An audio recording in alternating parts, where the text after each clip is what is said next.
Bonjour à tous, chers amis. Nous sommes aujourd'hui, on commence une nouvelle série. On continue dans la série de halachot, des lois. Et aujourd'hui, ce qu'on va voir ensemble, c'est les lois de Mouktsé Shabbat. Alors, on va expliquer justement, on va rentrer dans les détails. C'est sûr qu'on ne va pas pouvoir apprendre toutes les lois en un jour. Mais si Dieu veut, sur une série de 10 cours, on va voir à partir d'aujourd'hui pour les prochains 10 cours. On va essayer de voir le maximum de détails sur qu'est-ce que ça veut dire, ces lois de Mouktsé. Qu'est-ce que ça veut dire Mouktsé? La traduction du mot Mouktsé, ça voudrait dire mis de côté. En deux mots, l'idée des lois, l'idée de ces lois, c'est savoir qu'est-ce qu'on peut déplacer Shabbat et qu'est-ce qu'on ne peut pas déplacer. La question elle est, c'est justement essayer de comprendre qui a institué ces lois, pourquoi, comment. Beaucoup de gens se posent beaucoup de questions. C'est pour ça qu'on va essayer de voir aujourd'hui, comme j'ai dit, le maximum de ces lois et essayer d'avoir une compréhension générale de quels sont tous les critères des lois de Mouktsé Shabbat. Comme on a mis dans le titre aujourd'hui, on va essayer d'abord aujourd'hui de voir ensemble le contexte général qui est les bases, les fondements, d'où ça vient, quelle est l'idée derrière Mouktsé, les lois de ne pas déplacer certains objets Shabbat. On va voir est-ce qu'il y a une différence entre l'utilisation des objets ou déplacer les objets. On va comprendre les différents critères, les différentes catégories, pas seulement d'objets, les différentes catégories halachiques. Et une fois qu'on aura toutes ces bases claires, on pourra avancer dans les différents sujets. Comme je dis aujourd'hui, c'est le premier de la série. On a ensemble presque une dizaine, 17, ça va certainement une dizaine de cours. On verra les différences entre les différents objets permis, objets interdits, ce qui est considéré un Mouktsé léger, un Mouktsé dur, une base pour quelque chose d'interdit, une base pour quelque chose de permis, des cas où on a des dérogations particulières. On verra tout ça si Dieu veut, j'espère, et à la fin on aura une clarté dans les sujets de Mouktsé. Alors pourquoi d'abord les lois de Mouktsé? Très intéressant. On va voir aujourd'hui ce que l'Admour HaZaken écrit dans le Tanya. L'importance, dans les grottes de Kodesh du Tanya, il écrit que Shabbat après-midi, ça serait bien d'apprendre les lois de Shabbat, parce que c'est des lois dans lesquelles facilement les gens se trompent, et ils se trompent par ça qu'ils ont un manque de connaissances, et un manque de connaissances ne te rend pas non coupable. Tu n'as qu'à apprendre. C'est pas que tu es quelqu'un que tu ne peux pas venir et dire je n'étais pas au courant. Ouvre un livre et apprends. Et tu dis, et surtout, quand on parle des interdictions qui ont été instaurées par les Chachamim, qu'il y en a énormément, et il te cite, et particulièrement les lois de Mouktsé. Les lois de Mouktsé qui sont très nombreuses, et qui sont des fois plus graves parfois que les lois de la Torah. Comme les Chachamim nous disent que celui qui transgresse les paroles de nos sages, même si c'est quelque chose de simple, qui paraît banal à nos yeux, il est parfois passible des punitions les plus dures. Alors c'est pas pour ça qu'il faut faire la Torah, parce qu'on a peur d'une punition, c'est pas ça le sujet. Mais c'est important, les lois de Shabbat sont importantes. Et les gens ils pensent que Shabbat veut juste dire pas travailler ou pas allumer une machine.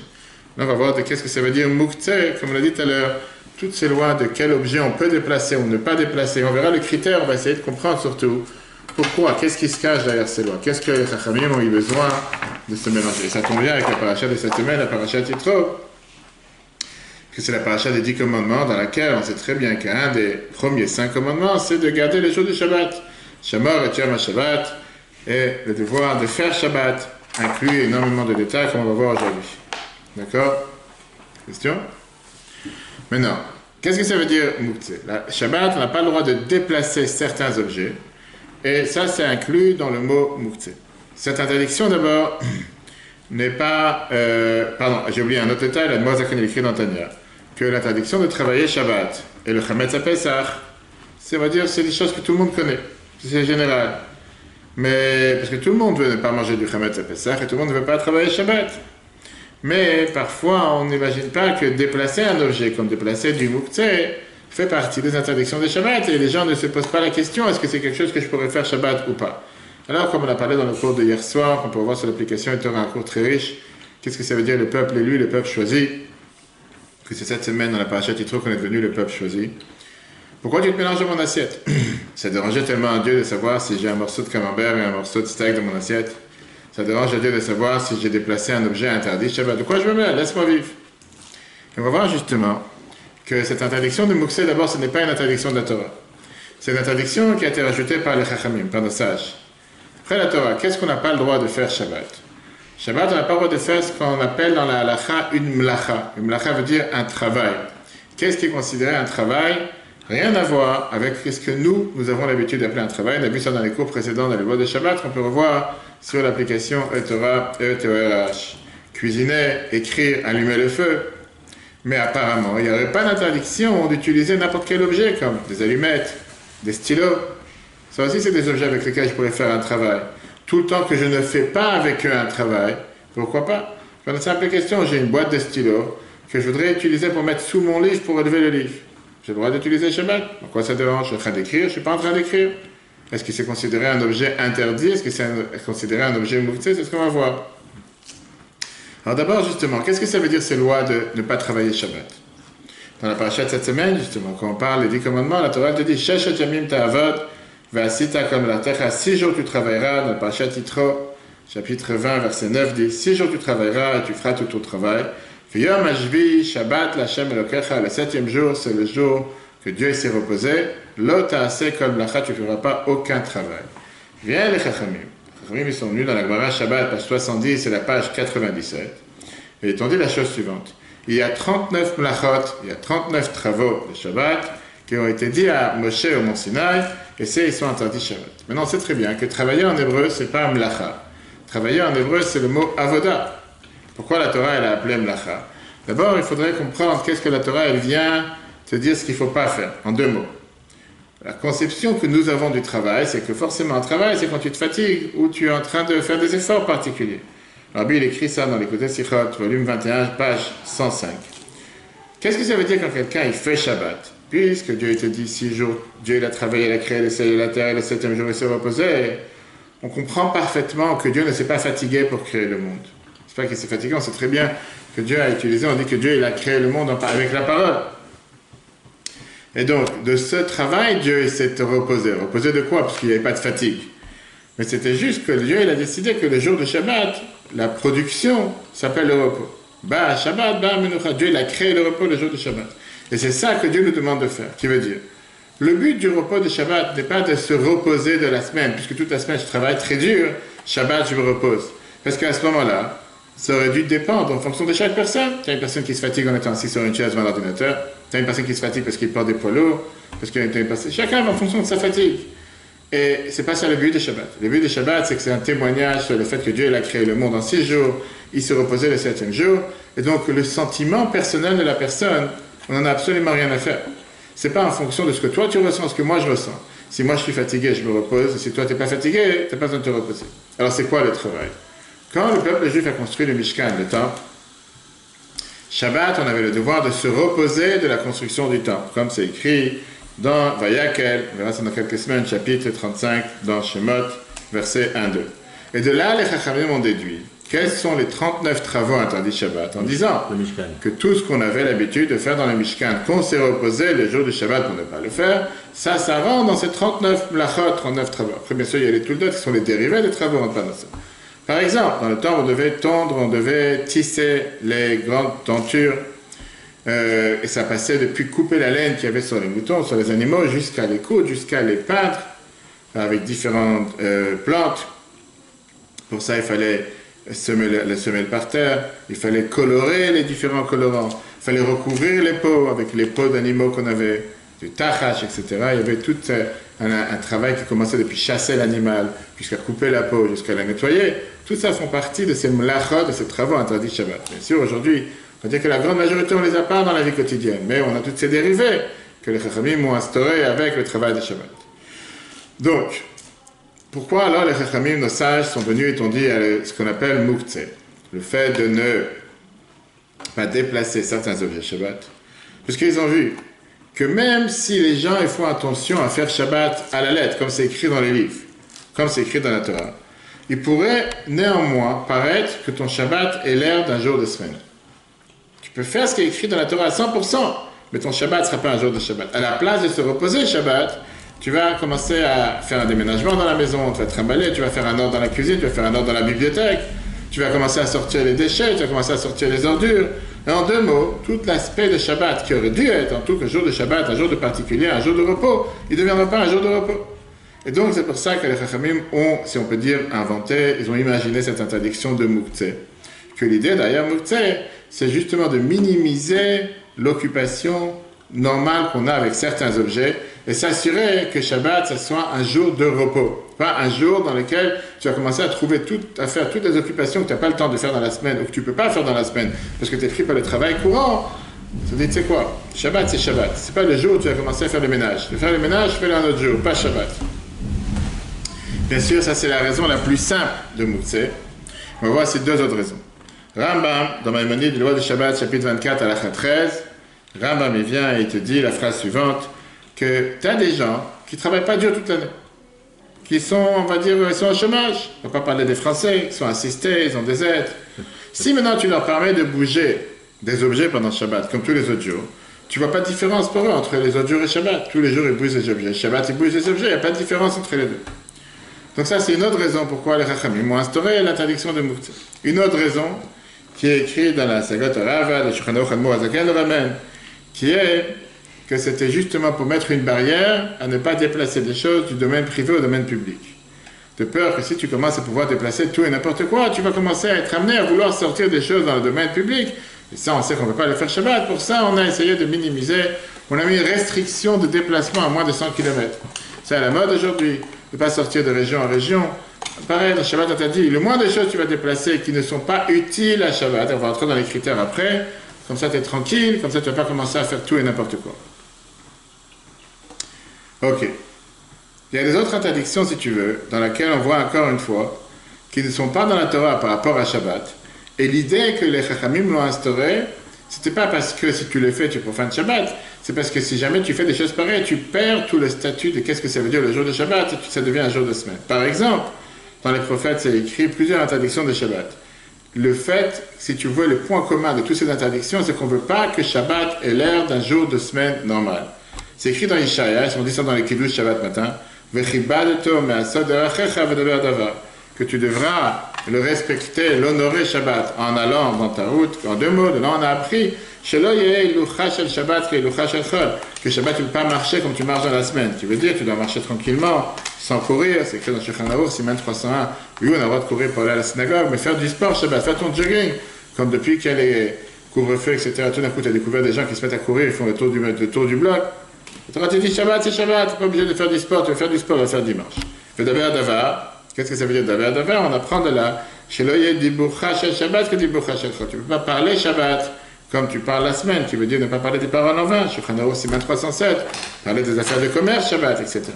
Et donc l'idée de Moukhtse, c'est exactement la même chose. L'idée qui se cache derrière, pourquoi les Chachamim ont instauré une interdiction de Moukhtse, c'est pour ne pas transformer le jour de Shabbat en jour de semaine. Maintenant qu'on a compris la base générale, rentrons maintenant dans les détails. Qu'est-ce qui se cache derrière l'interdiction de Moukhtse? Les Chachamim t'ont interdit de déplacer des objets. Moukhtse veut dire que toi tu les as allocalisés, tu as fixé d'avoir une certaine occupation avec ces objets et que tu ne penses pas forcément les utiliser pendant Shabbat. Au moins, ou du moins, tu ne vas pas les utiliser de la manière normale où tu les aurais utilisés dans la semaine. On va rentrer dans beaucoup de détails, beaucoup d'exemples, etc. Un marteau, des ciseaux, beaucoup d'autres choses. Bien sûr, ça c'est la base de l'interdiction de Moukhtse. Dans les prochains 7-8 cours, si Dieu veut, on verra toutes les règles générales et toutes les lois de manière très détaillée. Parce que c'est important, une fois que tu as les critères clairs dans la tête, quel est cet objet? Qu'est-ce que je veux en faire avec? Pourquoi je cherche à le déplacer? À ce moment-là, tu peux commencer à savoir qu'est-ce qui est Moukhtse et qu'est-ce qui n'est pas Moukhtse. Mais d'abord, il faut savoir la base. Est-ce que j'ai le droit de le déplacer et comment j'ai le droit de le déplacer? Encore une fois, tout ça doit découdre de la base fondamentale. Est-ce que je l'ai allocalisé? Est-ce que cet objet, depuis le départ, je l'ai gardé pour pouvoir l'utiliser pour quelque chose de permis ou pour quelque chose d'interdit? Il y a une différence à savoir tout au début. La différence entre ce qu'on appelle l'utilisation et le déplacement. Les lois de Moukhtse ne parlent pas d'utilisation. Ne parlent pas si tu peux utiliser cette chose. On parle de déplacer la chose. C'est une grande différence. Parce que beaucoup de gens se confondent entre déplacer un Moukhtse et déplacer quelque chose Shabbat. Déplacer quelque chose Shabbat, on parle bien sûr quand tu déplaces un objet de domaine privé au domaine public. Ça, c'est des lois différentes. C'est ce qu'on appelle les lois de Hotza. La loi de Hotza qui veut dire les lois de faire sortir à l'extérieur. Ou bien quelque chose qui est dans le domaine public, de transporter pendant plus de 2 mètres, 4 coudées, etc. Ou bien de déplacer un objet d'un appartement à un autre, d'une maison à une autre, quand il y a un palier qui appartient à plusieurs personnes, qu'il n'y a pas d'hérouve, etc. Mouktsé, c'est pas forcément de sortir les choses à l'extérieur. Mouktsé, on parle de même faire sortir les choses dans le même domaine, chez toi à la maison. Déplacer quelque chose dans ta chambre, déplacer quelque chose dans le salon, déplacer quelque chose dans la cuisine. Ça, c'est le loi de Mouktsé. Donc ça n'a rien à voir avec sortir les choses dans un domaine public, on parle de ça même dans un domaine privé. Alors aujourd'hui, comme on l'a dit tout à l'heure dans le cours d'aujourd'hui, on va voir quelles sont les bases de Mouktsé. Le but du cours d'aujourd'hui, c'est pour avoir une vue générale, une vue globale sur qu'est-ce que ça veut dire Mouktsé. D'abord, apprenons à avoir ensemble les différents critères. Une fois qu'on va avoir ces bases, puis après tout va couler de l'eau plus facilement. Une fois qu'on a les codes, comme on dit aujourd'hui, on va voir le manuel pour les nuls. Le code, qu'est-ce que ça veut dire Mouktsé? Comment tu définis par rapport à un objet qui est devant toi, est-ce que c'est Mouktsé ou pas? Bien sûr qu'on ne va pas rentrer dans tous les détails, on les verra dans les prochains cours. On va expliquer d'abord les bases fondamentales. Et une fois qu'on a ces bases, automatiquement on va pouvoir avancer. D'abord, comment a commencé l'interdiction de Mouktsé? Depuis quand ça a commencé? Dans la Braïta, dans la Gemara Shabbat, page 123.1, c'est écrit qu'au départ, on avait l'habitude d'utiliser 3 éléments, trois objets Shabbat. Tout le reste était Mouktsé. C'était quoi les 3 objets à l'époque? Ils avaient comme un couteau, si on dit un ciseau, quelque chose avec laquelle on coupait des vélalais. C'était les rondelles de dattes sèches, c'est ce qu'ils mangeaient à l'époque. Après, ils avaient une grande louche ou une grande pelle pour enlever tout ce qui était, on va dire, les saletés qu'il y avait dans la marmite. Il y avait une seule marmite avec tout ce qui cuisinait, etc. pour nettoyer la marmite. Et un petit couteau qu'il y avait sur la table, ça c'était les choses qu'on utilisait régulièrement et ça c'était permis. Après ça, la Gemara vient te dire qu'ils ont re-interdit, repermis. C'est comme aujourd'hui avec les couvre-feux et les confinements. Une fois on te dit oui c'est permis d'ouvrir, pas permis d'ouvrir, oui vous pouvez faire. Les gens ne savent plus quoi faire et ceux qui dirigent savent aussi plus quoi dire. Mais la Gemara te dit la phrase suivante. Au départ, ces trois objets ont utilisé Shabbat. On parle bien sûr au temps du début du deuxième temple. Au temps de Nehemia ben Chachilia, qu'ils ont remarqué que les gens ils ont commencé à banaliser Shabbat. Banaliser les interdictions de Shabbat. Donc ils ont décidé de réinterdire, de ne pas utiliser certains objets. On va y arriver. Après ça, quand on a vu que les gens ont commencé à faire attention à Shabbat, on a dit bon, si c'est comme ça maintenant, on peut les repermettre. On a commencé à permettre les objets, qu'on va entrer dans les détails tout à l'heure, Kelim Shemlartam Le'eter, les objets qu'on pourrait éventuellement les utiliser pour faire quelque chose de permis. Mais seulement si tu utilises l'objet ou sa place. Ce qu'on appelle à la halakha le tzorer gufo, le tzorer mokomo. Parce que j'ai besoin de l'objet lui-même, ou j'ai besoin de la place, il est sur une place qui me dérange. Je vais rentrer dans les détails après. Après qu'ils ont vu que les gens faisaient encore plus attention, ils ont permis, pas seulement ce critère qu'on vient de voir, mais ils ont dit qu'on peut même déplacer des objets permis, pardon, quand tu veux protéger ces objets-là, qu'ils ne soient pas endommagés, parce qu'il pleut dehors, ou de peur qu'ils soient volés, etc. Et après ça, ils ont décidé de permettre aussi Kelim, Shemlartam, les Issour, des objets que eux-mêmes sont interdits, qu'on ne peut pas rien faire avec Shabbat. Mais on peut les déplacer quand on a besoin de l'objet ou de sa place. Bien sûr, si c'est le seul critère qui te voudrait le faire déplacer, c'est que tu as peur de perdre de l'argent, ça on n'a pas le droit de le déplacer.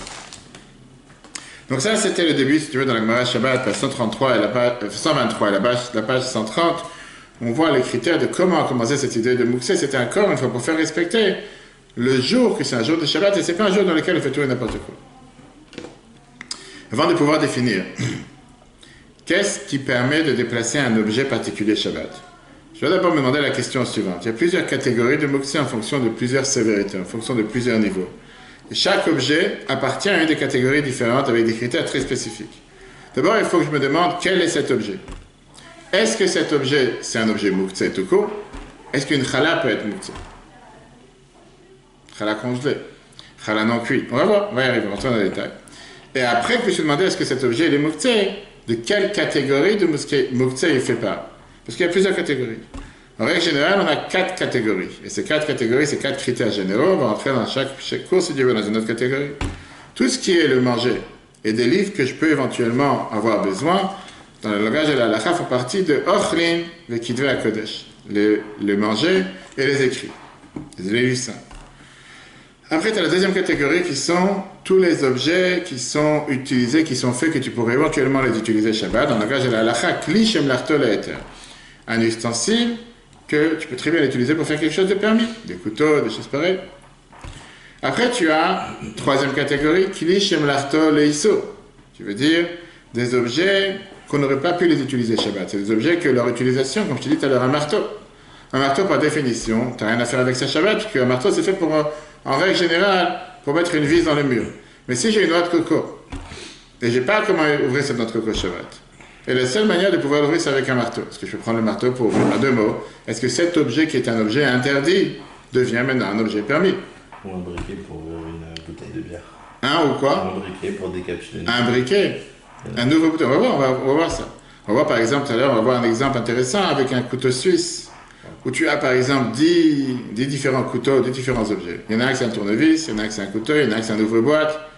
Donc on va dire, il y a une partie de ce qu'il y a dans ce couteau suisse, des choses que tu n'as rien à faire avec Shabbat. Et il y a certaines choses que tu peux très bien utiliser pour Shabbat sans problème.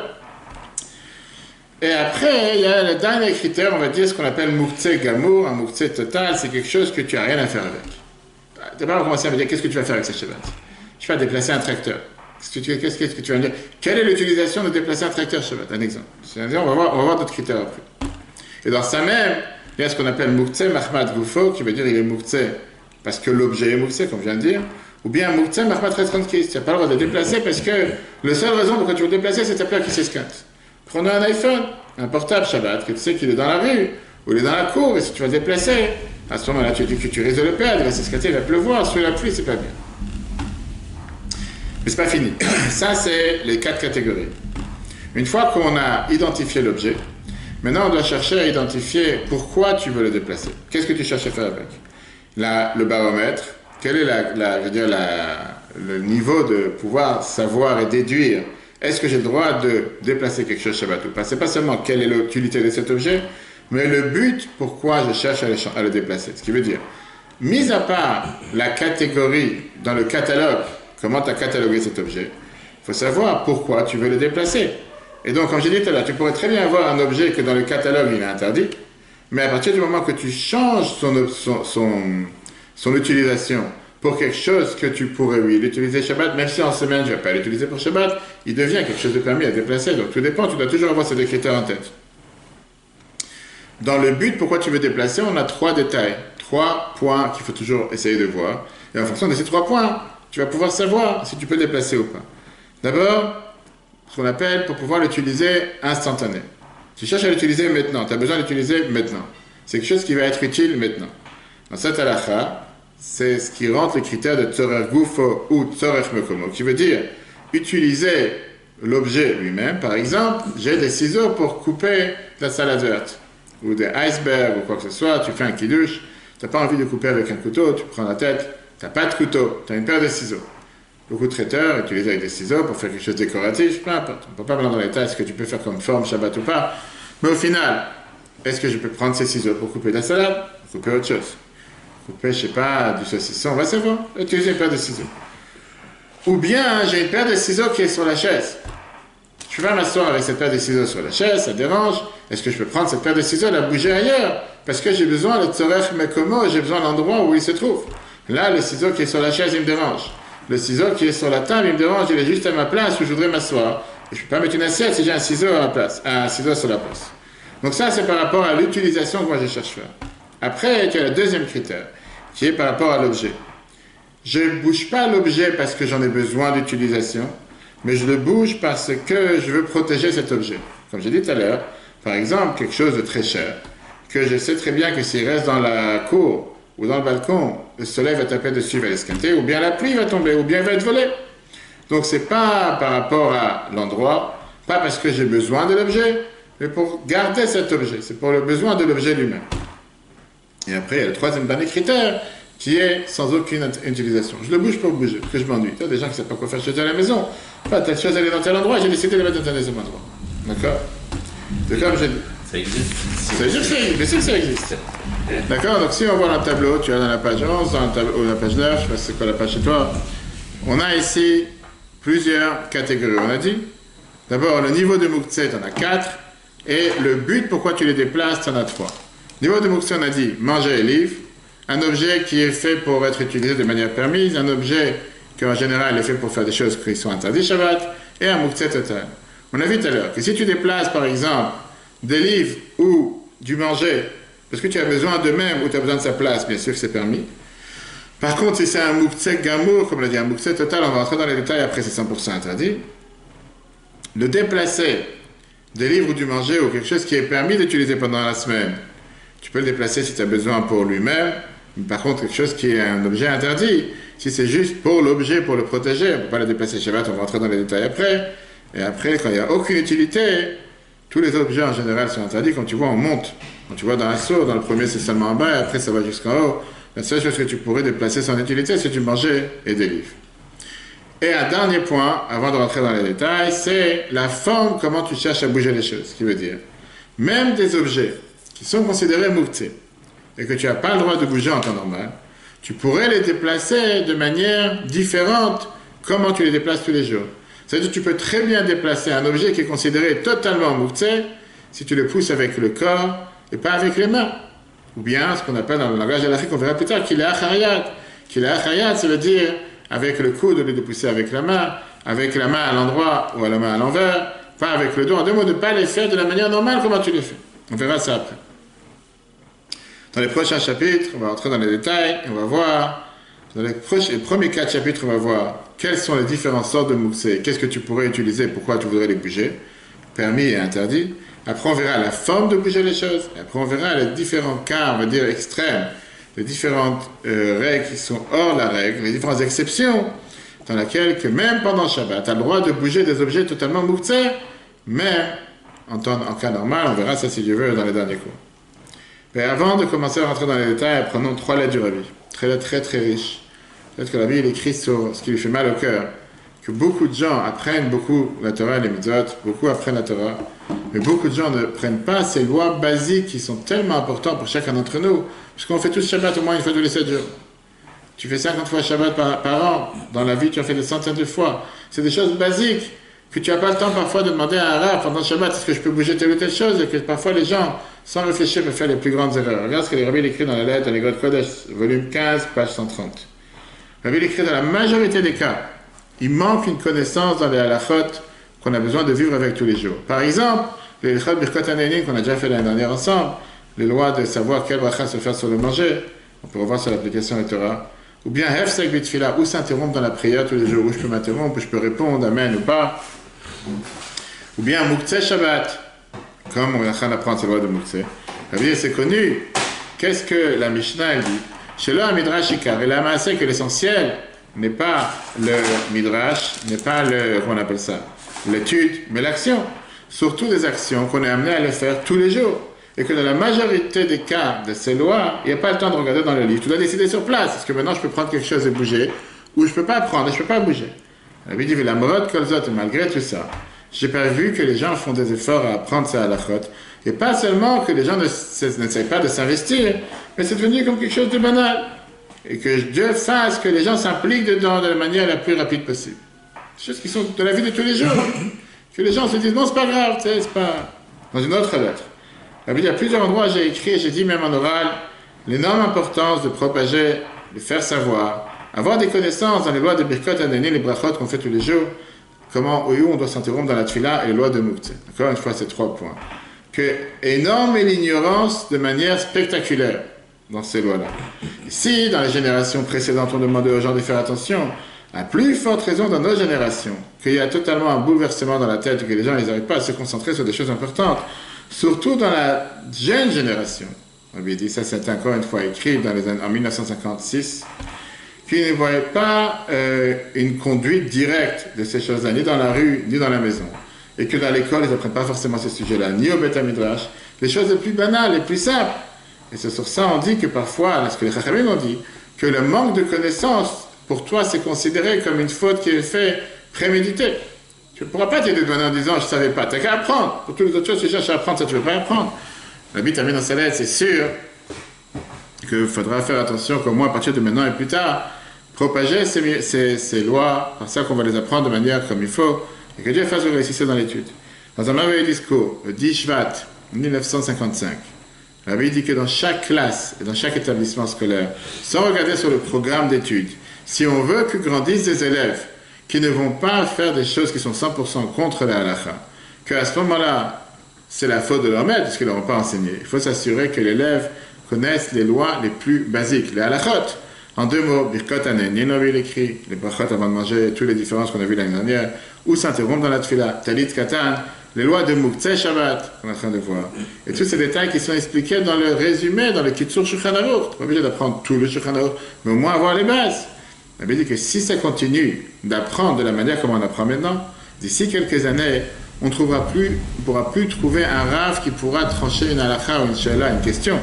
Parce qu'apprendre de Shulchan Aruch, cette partie qui s'appelle Orach Chaim, le comportement de la vie quotidienne, c'est quelque chose que certains apprennent. Certains ils se sentent obligés ou participent au cours, certains non.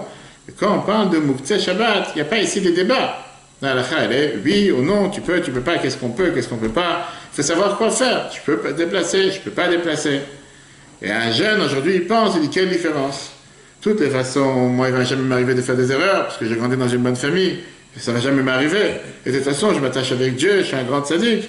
Et Dieu va me protéger de ne pas faire des erreurs, de jamais tomber, de jamais trébucher. C'est la vie, toujours avec son humour, en faisant comprendre que ce n'est pas de la rigolade. Il vaut mieux investir et comprendre. Ok. Rentrons dans les détails. Comme j'ai dit tout à l'heure, il y a différents niveaux de Muktzeh. On va passer du plus léger au plus lourd. Le manger et les boissons, on a vu, c'est un niveau. Après, on a vu tout ce qui est les ustensiles qu'on utiliserait pour des choses permises, qu'on peut les utiliser, qui sont permis d'utiliser ces ustensiles, c'est pas Muktzeh. Des ustensiles qu'en général on les utilise pour faire des choses interdites Shabbat. On ne peut pas faire avec ça des choses Shabbat. C'est considéré un Muktzeh léger. Un Muktzeh lourd, c'est le niveau le plus élevé, c'est ceux qui sont parce que tu as peur de perdre de l'argent en deux mots à cause de cet objet, ou bien à cause de cet objet lui-même est considéré Muktzeh. On va voir maintenant dans les détails qu'est-ce qui est considéré Muktzeh, qu'est-ce qui rentre dans cette catégorie, qu'est-ce qui est permis, et qu'est-ce que tu n'as pas le droit de déplacer. Prenons le niveau numéro 1. Le niveau le plus simple, qui est le niveau le plus bas de Muktzeh, c'est tout ce qui est manger et livre. Dans la race, c'est appelé Ochlim Bekitva Kodesh, le manger et les écrits. Et on va voir dans les détails. Tout ce qui est le manger, un manger qui est prêt à manger, ou des boissons qui sont prêts à boire, ils ne sont pas considérés Muktzeh. Ça, c'est la règle. Même si le manger, maintenant, il est froid, ou s'il est congelé cuit, je parle, que tu peux le manger par ça qu'il va se décongeler ou le réchauffer, comme une challah congelée, ou un plat de poulet froid mais qui est cuit, ils ne sont pas considérés Muktzeh. Par contre, si tu as du manger qui n'est pas apte à manger aujourd'hui, et que tu dois le préparer, parce qu'il faut le mettre au micro-ondes, ou parce qu'il faut le cuisiner, ou parce qu'il faut le cuire, c'est considéré un Muktzeh total, ta parole est déplacée pendant Shabbat. Assaisonner une salade. C'est quoi le problème? C'est mangeable, mais c'est pas prêt. Quelle différence? Tu peux très bien manger des légumes sans assaisonnement. Non, on va tout de suite voir. Tu peux très bien, on va voir par exemple tout de suite, plus tard, est-ce que tu peux déplacer un manger non kasher? D'accord? Pareil avec des épices que tu rajoutes en général au manger, comme du sel, du poivre, n'importe quelle épice. C'est pas Muktzeh. Tu dis, mais je ne mange pas une boîte de sel, peu importe. Tu as besoin de la boîte de sel pour pouvoir assaisonner ce que tu as envie d'assaisonner, etc. Maintenant, si tu as un manger qui n'est pas totalement prêt, mais il n'est pas totalement cru non plus, mais on peut le manger comme il est. Par exemple, je te dis un avocat dur, un œuf dur, un œuf qui n'est pas cuit par exemple, des poissons crus, qu'avec ça tu pourrais très bien faire des sushis, ou bien, il y en a qui vont te dire une pâte prête pour faire avec ça des boulettes de viande ou de poisson, du manger qui est moitié prêt au congélateur. Tu as ça aujourd'hui, par exemple, avec tout ce que j'amène en prison pour les détenus, tu n'as pas d'amener de la viande non cuite, les sachets de Haftov, etc., de la viande pré-cuite. C'est des schnitzel, etc., qui sont déjà, on va dire, plus ou moins cuits à un certain degré. Tu pourrais très bien les manger comme ça aussi. Bien sûr, c'est mieux de les faire chauffer, etc., mais ils sont considérés déjà mangeables. C'est pas quelque chose qui n'est pas du tout prêt, c'est pas comme quelque chose qui est considéré totalement cru, qui est mangeable. Tout ça, c'est pas considéré Muktzeh. Pourquoi est-ce que tu peux les manger? Comme je t'ai dit, la question qui est intéressante, que beaucoup demandent, est de manger qui est non kasher. C'est qu'est-ce que tu fais avec du manger non kasher chez toi à la maison? C'est une bonne question. Ça se peut que tu as une personne de ménage qui est chez toi à la maison qui a ce manger-là. Et la réponse après la halakha, tu peux les déplacer Shabbat. Parce que tu pourrais très bien les donner à un non-juif pour les manger. Un non-juif peut manger du non kasher. Par contre, si c'est un manger kasher que tu n'as pas le droit d'en profiter, du chametz à Pesach, par exemple, ou bien en Israël, à Orla, quelque chose que tu n'as pas prélevé le maaser, que tu n'as pas le droit de les vendre à un non-juif, on sait très bien que tu n'as pas le... t'as pas le droit d'en profiter, Ou par exemple, à manger que pendant Shabbat il est interdit, et qu'après Shabbat il est permis, par exemple, des fruits que tu n'as pas prélevé le maaser, tu n'as pas le droit d'en profiter Shabbat. Ou à manger qui a été cuisiné pendant Shabbat sans faire exprès, on ne peut pas en profiter pendant Shabbat, on doit attendre après Shabbat. Tu n'as pas le droit de le déplacer pendant Shabbat parce que tu ne peux pas le donner à quelqu'un d'autre et tu ne peux pas le manger seulement après Shabbat. Donc pour toi, Shabbat, c'est un manger qui n'est inapte, tu ne peux pas l'utiliser.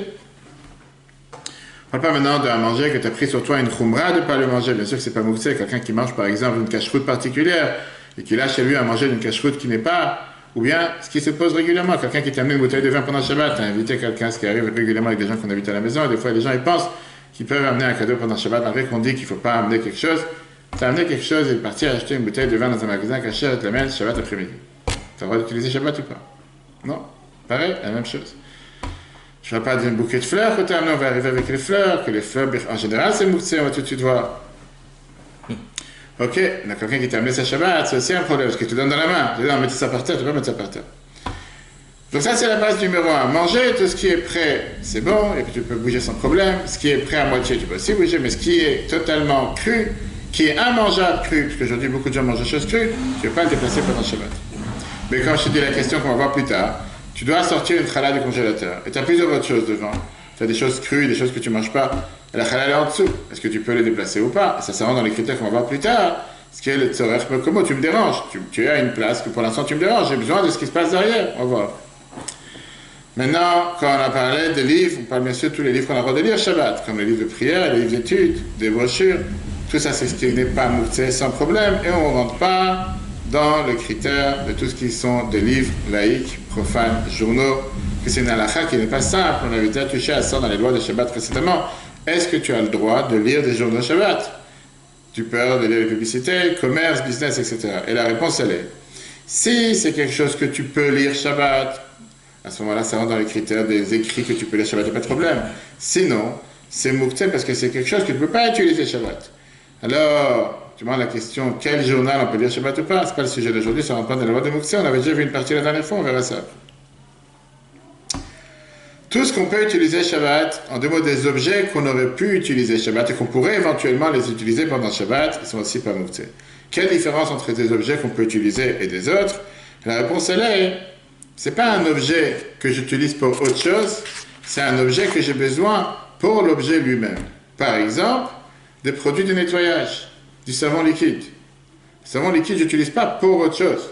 J'utilise moi-même pour pouvoir, savon de main, pour pouvoir utiliser Shabbat, ou bien ceux qui ont le tabac pour respirer, c'est un produit que j'utilise, ce produit en soi, c'est pas que j'utilise pour autre chose. Comme c'est écrit dans Shulchan Aruch Siman 308. Ou bien tout ce qui sont des rajouts alimentaires. Médicaments, on va rentrer dans les détails. Du manger pour les animaux, des habits, des bijoux. Tout ça, c'est des choses que j'utilise l'objet lui-même et pas pour autre chose. Rentrons maintenant dans les médicaments, justement, quand on a parlé des médicaments. Tout un débat dans la halakha. Comment on considère les médicaments et comment on peut considérer les médicaments, c'est dans le Minchat Shabbat Siman 88.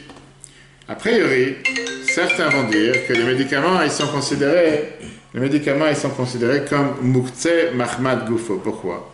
Parce que les médicaments, j'en ai aucune utilité, telle quelle. Je suis pas malade. Qu'est-ce que tu fais avec un médicament?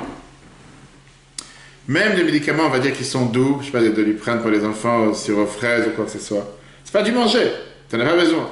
De l'autre côté, quand tu as un malade dans la maison, un enfant qui a attrapé un rhume, ou qui a une fièvre ou quoi que ce soit, c'est sûr que pour lui, le médicament n'est pas mouktsé, parce qu'il a besoin de ces médicaments. C'est pas plus mal que celui qui a un animal chez lui à la maison, un chat ou un chien, et qui lui donne à manger des choses qui sont faites que pour lui.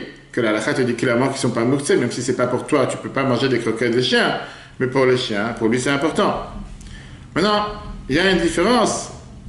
Quel critère la halakha t'a permis, qu'est-ce que tu peux déplacer pour quel animal, etc. Le Rambam dans Shulchan Aruch, il te dit, tu as le droit de déplacer des os de poulet, par exemple, des choses, s'ils sont aptes à des chiens, parce que les chiens, ils utilisent. Est-ce qu'ils les mangent? Je ne sais pas, ils s'amusent avec ça, pour eux, c'est quelque chose de normal.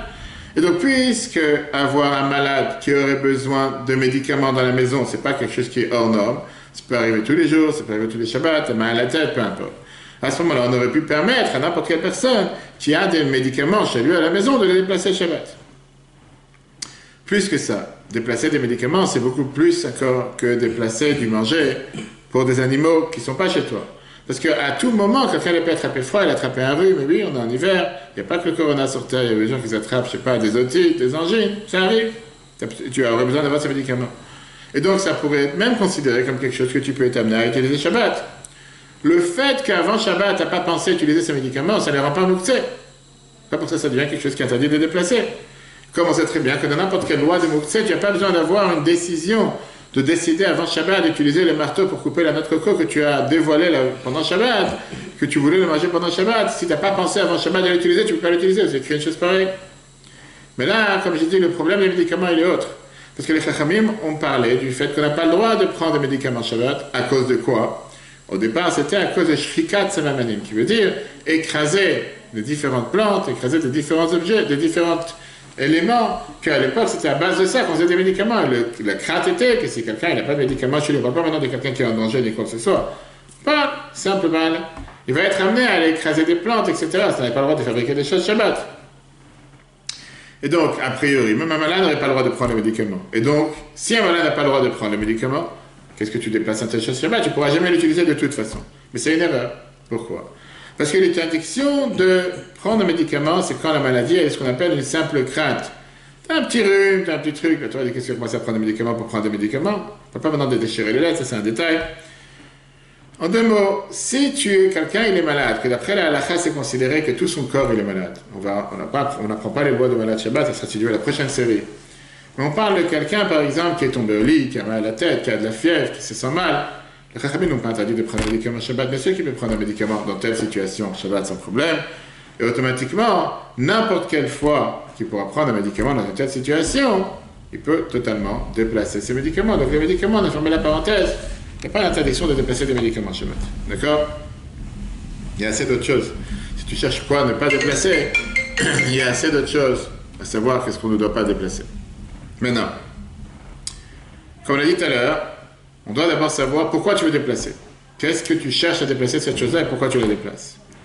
Comme on l'a dit tout à l'heure, quand tu parles du manger ou des livres, ils ne sont pas du tout mouxés, tu peux les déplacer pour n'importe quel besoin ou même sans aucun besoin. Tu as un livre qui est ici, tu veux le mettre là-bas, tu as un manger qui est ici, tu veux le mettre de l'autre côté sans problème.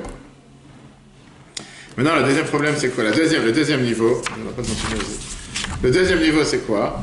C'est comme on l'a dit tout à l'heure, des objets que la halakha les appelle les objets qui sont permis à utiliser Shabbat. Par exemple, des fourchettes, couteaux, cuillères, qu'on appelle ça, des coussins, qu'on appelle ça, nous, les draps, ou bien des couvertures, des chaises, des tables, des objets, des ustensiles en plastique que tu utilises une fois, une boîte de mouchoirs, des sacs, des pansements, des jeux. On peut, dans chacun de ces détails, on peut rentrer dans des centaines et des centaines de détails. Quel jeu il est permis Shabbat? Des jeux avec des piles, des jeux sans piles, des jeux que tu peux faire du bruit ou pas. Mais d'abord, entrons dans les règles générales. Comme j'ai dit tout à l'heure, dans les jeux, il y a pas mal de débats, parce qu'il y a un débat dans les poskim, dans les décisionnaires.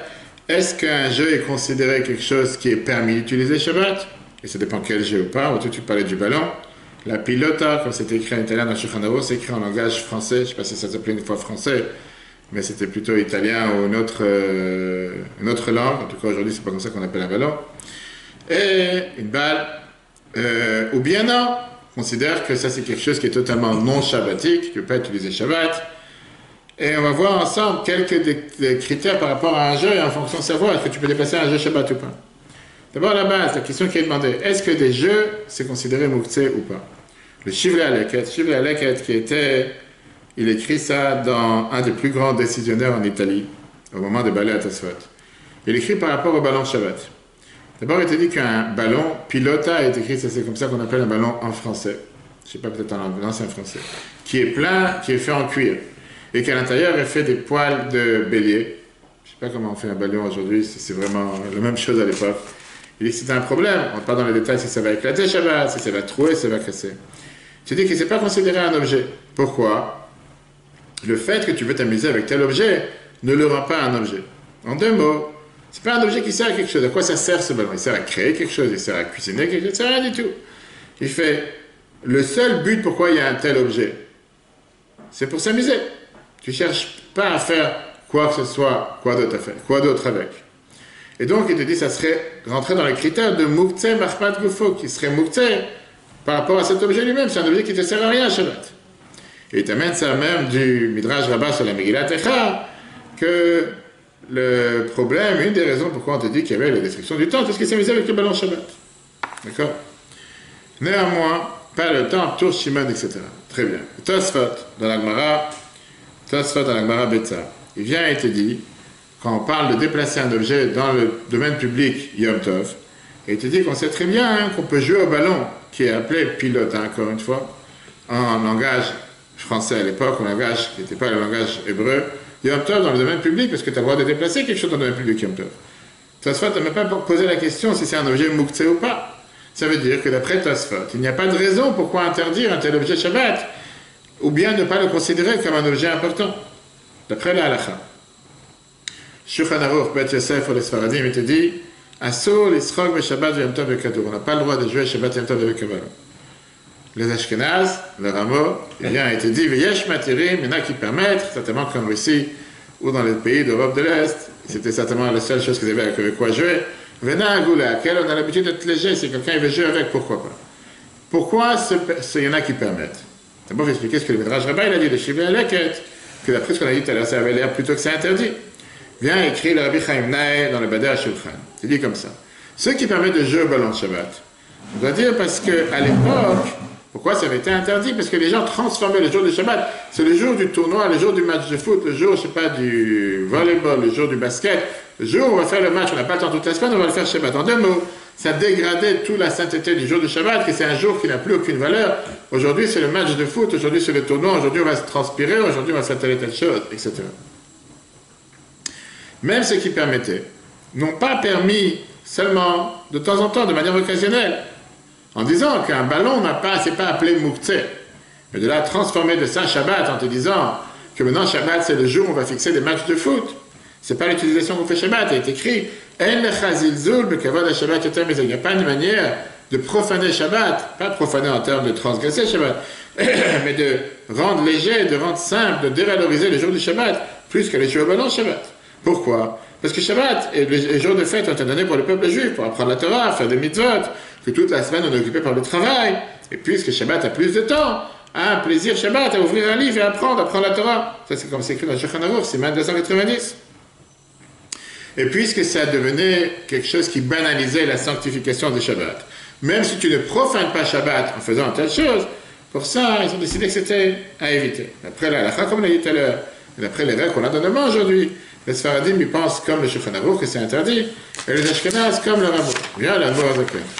L'Admor Hazaken, il écrit dans Shulchan Aruch, Siman 308, que puisque dans le temps, on avait l'habitude de permettre, on ne les a pas empêchés, alors ils ont sur qui s'appuyer. Mais on comprend de ce qu'il a dit qu'il vaut mieux être marqué. Pas besoin de faire ça, c'est pas la seule chose. Pas maintenant des enfants bas âge, quoi que ce soit. Quand tu parles des derniers décisionnaires Sfarad, comme le Chazon Ovadia, ou bien le Tzion et le Shaul, eux, ils te disent que pourquoi le Shulchan Aruch a tellement été contre à l'époque? Encore une fois, parce que c'était quelque chose qui venait à profaner, à dégrader la sanctification des jours de Shabbat. Mais des autres objets avec lesquels on aurait voulu éventuellement s'amuser, peut-être là-bas où il y a seulement le problème de Moukhtse, on peut s'appuyer sur ceux qui permettent. Tu as déjà des Seigneurs Séfarades. Tu dis comment nous on ne va pas jouer au foot, on ne peut pas jouer, on va commencer à faire une différence entre les Ashkenaz et les Séfarades quand on fait un match de foot. Et surtout je te dis dans les jeux, comment ils sont faits dans notre temps, on sait très bien que les ballons, ça c'est fait pour jouer, c'est pas fait pour faire quoi que ce soit d'autre, et donc on peut être Mekil, il écrit comme ça aussi dans l'Yalkut Yosef, il te dit qu'on pourrait être mahmir, être rigoureux pour les adultes, mais pour les enfants, on peut très bien fermer les yeux, on peut même donner des jouets à un enfant pour le tranquilliser, comme on verra plus tard. Même ceux qui disent que les jeux, comme le ballon c'est interdit Shabbat, des jeux comme jeux aux échecs, ou jeux de stratégie mentale, ou jeux de différentes devinettes, ils disent que c'est pas un Moukhtse. Pourquoi? Parce que c'est plutôt une manière d'apprendre, de travailler la tête, plus qu'un jeu. Qu'est-ce qui se passe avec tous les jeux qu'on doit assembler, comme des puzzles, qui ne sont pas forcément des jeux électroniques ou des jeux avec des moteurs? Tu as aujourd'hui par exemple les corkinettes, on appelle ça aujourd'hui pas les vélos, etc. Les trottinettes, etc. Ils te disent que ça ressemble exactement à ce que sont les poussettes ou les balançoires pour les enfants. C'est pas quelque chose qui est considéré mouktsé, parce que c'est quelque chose de très pratique. Pour pouvoir déplacer les gens d'un endroit à l'autre, on parle bien sûr, même un vélo, c'est quelque chose qui n'est pas considéré mouktsé en soi. On va parler maintenant sur le droit de prendre un vélo Shabbat, c'est une autre idée. L'Agmara, dans le Mishnah Betsa, te dit clairement que Eglash el Katan, qu'une poussette d'un enfant, tu as le droit de pousser Shabbat. Dans un domaine où tu veux pousser une poussette, pourquoi pas? Poussette, quelle différence entre une poussette et une trottinette, etc. Et bien Rach, il te dit, parce que c'était à l'époque la manière comment balancer un enfant, ou d'endiner un enfant, il n'y avait pas autre chose. Donc ça, c'était par rapport à tout ce qui sont les jeux pendant Shabbat. Maintenant, dans cette catégorie, vient dans la deuxième catégorie qu'on a vue, les catégories qui s'appellent les kelim shemlatam le'eter, qu'on aurait pu éventuellement utiliser pour faire des choses permises. On parle ici des objets qui sont peut-être permises, qui sont des objets qui sont très chers, et que, en règle générale, on va les utiliser seulement pour leur but, pourquoi ils ont été créés, et pas pour autre chose. Mais ce n'est pas des objets qui sont utilisés pour faire quelque chose d'interdit Shabbat. Par exemple, des objets de beauté, pour décoration dans la maison, des verres en argent, des vases en cristal avec des fleurs, des pots de fleurs, on va entrer pas dans les détails, ou bien des photos encadrées, des cadres, et toutes ces choses-là. C'est des choses qu'il n'y aurait pas d'interdiction de les déplacer de base. Mais quand tu commences à rentrer dans un objet, qui est lui-même quelque chose qui peut être utilisé pour quelque chose de permis Shabbat, ou il est aussi pour quelque chose qui pourrait être interdit Shabbat, qu'on va voir dans la halakha qui est appelée Akli, Shem Lachto Le'eter ou Le'issur, des mots que tu peux utiliser pour dire. Il n'est pas considéré comme Mouktsé, seulement il est considéré comme un Keli Shem Lachto Le'eter, parce qu'on va toujours regarder quelle est la majorité de son utilisation. Est-ce que c'est une utilisation qu'on va utiliser pour quelque chose de permis ou pour quelque chose d'interdit? Si maintenant, c'est quelque chose qu'en règle générale, on l'utilise pour faire des choses qu'on ne peut pas faire avec Shabbat, et que rarement on va l'utiliser pour faire quelque chose de permis avec, il rentre dans la catégorie d'un Keli Shem Lachto Le'issur. Comme je t'ai dit, prenons le cas d'un couteau suisse. Un couteau suisse, tu as à l'intérieur plusieurs éléments. Tu as des permis permises, des permis interdits, tu as une cuillère à l'intérieur, tu as un couteau, tu as un ouvre-bois, tu as un ouvre-vin, tu as un couteau japonais. Ça fait partie d'un Keli Shem Lachto Le'eter, un Keli qui est considéré, qui est utilisé pour des choses permises, puisque la majorité de ce qu'il y a dedans, à part le tournevis, je ne sais pas qu'est-ce qu'il y a d'autre, la majorité des autres choses, tu peux les utiliser pour Shabbat. C'est pas quelque chose que tu pourrais pas les utiliser Shabbat. Le fait qu'ils sont tous assemblés dans le même couteau, ça ne te regarde pas, c'est quelque chose qu'il n'y a pas d'interdiction. Même si un jeu, on a dit tout à l'heure, c'est un jeu qui est considéré un Keli Shem Lachto Le'issur, un Keli que tu aurais éventuellement, il serait interdit d'utiliser, comme on l'a dit au départ. Tout dépend pourquoi tu voudrais le déplacer. Est-ce que tu veux le déplacer pour lui-même ou tu voudrais le déplacer pour l'objet? Tu dois par exemple des jeux. Si le jeu, c'est un jeu qui a forcément fait partie de pouvoir l'utiliser seulement de manière interdite Shabbat, comme un jeu qu'il faut écrire, ou un jeu qu'il faut un pulse, qu'il faut rassembler, qu'il faut construire une forme, ou bien il faut forcément mettre de la musique, appuyer sur un bouton pour qu'il fasse la musique, et ça c'est tout le jeu. Ça c'est Mouktsé, comme on va voir dans la prochaine catégorie. Mais si c'est des jeux que tu peux utiliser sans mettre de la musique, un camion de pompier que tu as à la maison, et que tu n'es pas obligé d'appuyer sur le bouton pour mettre les sirènes en marche, pour les enfants, qui ne sont pas Mouktsé, c'est un Keli Shem Lachto Le'eter, permis. Sauf qu'il faudrait faire attention de ne pas appuyer sur les boutons. Et ça c'est le problème. En général, les enfants, tu vas leur dire, touche à ça, mais pas à ça, il va toujours faire la musique, etc. Comme on l'a dit tout à l'heure, même les objets qui se trouvent dans cette catégorie, ils ne sont pas Mouktsé, on a le droit de les déplacer Shabbat même sur aucun but, néanmoins, sans aucun besoin, mais tu n'as pas le droit de les déplacer sans aucun but. Et ça, c'est une halakha qui est difficile à comprendre. Qu'est-ce que ça veut dire? Parce que tu as pas mal des fois des gens qui déplacent quelque chose parce qu'ils n'ont pas besoin forcément de le déplacer. Mais tu as un plaisir de le déplacer. Je sais pas, tu préfères qu'il soit dans tel endroit ou dans tel endroit. On a dit que dans un Keli Shem Lachto Le'eter, c'est permis. Mais il y en a qui te disent que si jamais c'est un Keli, un objet, qui a aussi une partie qui est interdite. Pourquoi les Chachamim ont interdit de déplacer un objet quand il n'y a pas de but, il n'y a aucun devoir? Encore une fois, si on va te permettre de déplacer les choses pour déplacer, même si c'est des objets permis, mais sans aucun but, ça va te compte, ton jour de Shabbat va devenir un jour de semaine. Aujourd'hui, je vais faire le ménage dans la bibliothèque. Aujourd'hui, je vais faire le ménage dans tout, je sais pas, dans la cuisine. Je vais arranger les tiroirs. C'est pas le but de pourquoi on fait Shabbat. Et c'est pour ça que dans certaines choses, ils ont mis une certaine barrière et certaines limites. Je n'ai pas encore entré dans les détails, par exemple. Qu'est-ce que ça veut dire? On va voir ça plus tard. Qu'est-ce que ça veut dire la différence entre pour le but de l'objet lui-même ou de sa place? Mais par exemple, est-ce que tu as le droit de déplacer les chaises qui sont dans le salon parce que tu as besoin de la place? Ou bien est-ce que tu as le droit de déplacer, si tu as des canapés dehors et qu'il va pleuvoir et qu'il risque de s'esquinter?